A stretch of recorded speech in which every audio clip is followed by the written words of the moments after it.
Assalamualaikum warahmatullahi taala wabarakatuh ndongole Baye Fall Dieng wakana xantu way tali mo del ci di nuy wat bax di len xaré tay ñi fasiyene waxtaan ci alquran ak qasida ak manam yonent bi ak ñoñam niñ melon ci alquran serigne bek mourid yi nga xam ñom la ndon niñ melon ci qasida yi te mom leppam di alquran ak qasida waye nak ñi xamal mourid yépp ñu ngi jëm ci magal gi di ci ñaanal mourid yépp doolay poos yoo xam ne dinañ ko mën a def ci bis bi ngir amuñ dara lu bis bi mooy suñu mbég waaye di ñaanal murid yëpp wér ngir maanaam wér mooy waral lu ñëw lu ne nga mën saa def sa kattan te màggal gi kattan da cee laaj ca berna yi ñi def ak maanaam jite ji nga xam ne da ciy jëm waaye di ñaanal gudd fan ngir gudd fan ay tax ñu mën kaa fekk ko ay at yu bari di ko wéyale di ci liggéeyal sëriñ bi ndax sëriñ bi kat bis bi mbégam la ndax kat bi bis bi dane kaay leen santale ma si yàlla saa borom kon melni ak cant la kon nak ñu ci xamna dinañ ci ñëw bu baax def ci ay waxtaan yu am solo jëm ci magal gi inshallah rabbi kon lool moy tam bis bi di ziar bu baax mbokk caal bi top liggéey bi ñëpp rek bàyyiwuñ kenn ay manam mag ñi niñ meloon ak niñ doon dundé ñi nga xamne dañoo fekke won jamono yonent muy sahaba yi alquran ju tedd ji buñ ko daan jàng tamit def seenu dënn ak niñ amé won gëm ak iman xamne deug julit mom bokoy set ñoñu mom kenn mënu leen ci génné ndax seen lepp sa su ne dañ ko don téwal ci mbir yalla sa borom diko bayyi xel bokku ñok ñun ñi nga xamne jamono fim toll la melni mbir yi dañ koy def rek ngir lan mënuñ ka ñaka baña def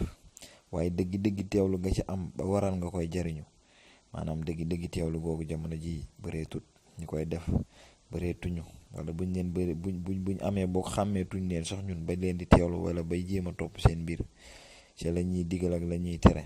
ndax bu ñëk ben ay rek buñ ko déggan dañuy joy mu def seen xol dara ñu bayyi xel yalla sa borom ci lum leen fekkon dañuy tuppul bu tugu tok ay fan di xalaat loolu am metitu xol di réccu li nga xamné mom lañ wéru di gorgolu ci lu bax ñun nak tay loolu yépp bayiwuñ ci xel li nga xamne mo ñu gëna jégué gën ñu di ñu gëna war loolu lañ gëna sagné tay mag ñi nekkon ak sëriñ bi tamit manam ko buñ daan jang tamit xassida yi wala ñu gis jëm sëriñ bi ab bay dong buñ ko déggaan ñu nit diko jang fi ne ni mënu ñu juk fekk tal wi tak ñu dugg ci fekk mbanal ci luy bax ñu jëfëndiko ko yek ci garab ji te seen bop daanu té del yépp daanaka bay rek mo leen ka daan def ñun nak tay dañuy ubbi xey durus lim ay lim ci lu bindam mom waye du tax sax mu bay ñu bay ci xel li ñuy jëf lan la du tax sax ñu bayyi xel liñ téye lan la du tax sax ñu bayyi xel liñ téye ana lan la wara def ci ñun ana nañ ñu wara dundé ana nan lañ wara téw lool ñu xamné jëf ju bari ji ni diko jëf ni rek danaka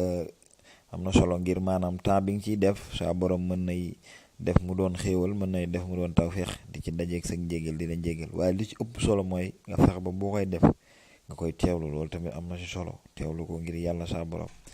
xol bi rek li ci la bëgg mu baax moom rek la bëgg mu rafet moo tax li ci des yëpp da koy def maanaam bu fekkoon ne tey lu ñuy ulla day mel ni mooy doon entraînement bi ngir mën a yegg ci xol bi ngir mën a am iman ngir mu mën a bàyyi xel yàlla li mu bëgg moo waral loolu kon nag war nañ cee bàyyi xel bu baax tay ñaan sa borom dimbali ñu defal ñu tawfeex katanal ñu jox ñu xolu julit defal ñu ak ngëm defal ñu manam xewal yu bari yo xam dañ ko ci mëna jaamu te nangul ko bi jaay Seydina Muhammad sallallahu ta'ala alayhi wa sallam jangeen jëf